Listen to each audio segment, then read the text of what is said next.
château des Allus est un lieu reconnu à Saint-Pierre-d'Albigny, situé près de Chambéry. Stéphane et Alain valorisent cette bâtisse ancestrale par leur activité d'accueil. Le jardin de Stéphane et Alain est hors norme. 88 carrés sont disposés sur 1000 mètres carrés de terre. C'est là qu'ils dorlotent plus de 250 variétés de légumes, d'aromates et de fleurs. On a l'impression, à notre modeste niveau, de participer à cette biodiversité en cultivant, en recherchant des variétés originales. C'est le fait de pouvoir présenter ensemble une grande variété de fleurs, de légumes, d'herbes aromatiques. Et lorsqu'on sait les marier ensemble, c'est-à-dire associer ce qu'on appelle les plantes compagnes, on se rend compte qu'on n'a pas besoin de tous ces produits chimiques pour développer et faire pousser ces plantes ou ces légumes ensemble. Grâce à ces chambres d'hôtes de charme ouvertes sur les Alpes, l'entreprise du potager s'est développée pour offrir une gastronomie originale et naturelle. La table d'hôtes se développant, nous voulions absolument trouver des produits frais, bio, sains, avec des saveurs.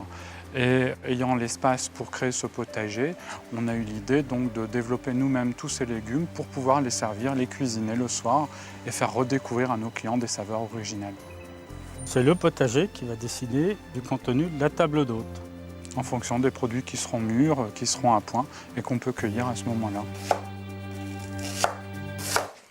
Regardez là les légumes que j'ai cueillis pour le tian ce soir. On prépare un tian de légumes au thym avec donc différentes couches de légumes. Il y a des oignons, des tomates fraîches, des aubergines et des courgettes. Donc il n'y a pas plus frais et les saveurs seront vraiment exaltées dans cette cuisson au four. Voilà, donc j'ai mixé l'huile d'olive avec le thym, le romarin, l'ail. Et on va maintenant badigeonner doucement chaque rangée. On va maintenant mettre un peu de sel, poivre et au four. C'est prêt. Là, des pois de senteur, regardez. Des graines d'astère aussi. La profusion de variétés incite Alain à recourir à la récolte de certaines graines, des légumes rares qu'il ne trouve pas toujours dans le commerce. Les graines d'arroche rouge, elles sont bien, hein. Ouais. Bon, bah, allez. Il suffit de les plumer comme ça. Là, nous récoltons des graines d'arroche rouge. C'est un kénopode que nous consommons beaucoup au printemps. Nous récoltons les végétaux qui sont autogames, dont on peut réellement récupérer les graines. On a un bon taux de réussite, on ne demande pas des résultats exceptionnels. En ce qui concerne les variétés comme les navets, betteraves, là nous ne récoltons pas les graines. Nous préférons acheter des graines dont la qualité est sûre, la variété est bien définie.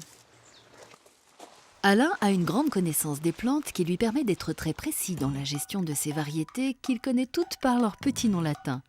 Il passe beaucoup de temps au séchage des graines et pratique cette activité de façon très artisanale. Il n'est pas avare de petites astuces. Le clou de girofle parfume un peu, est censé éloigner les souris qui n'aiment pas trop et les charançons qui sont friands des petites graines de végétaux. Maintenant, je saisis donc simplement le nom du végétal dans la liste et la date de récolte se met automatiquement aujourd'hui.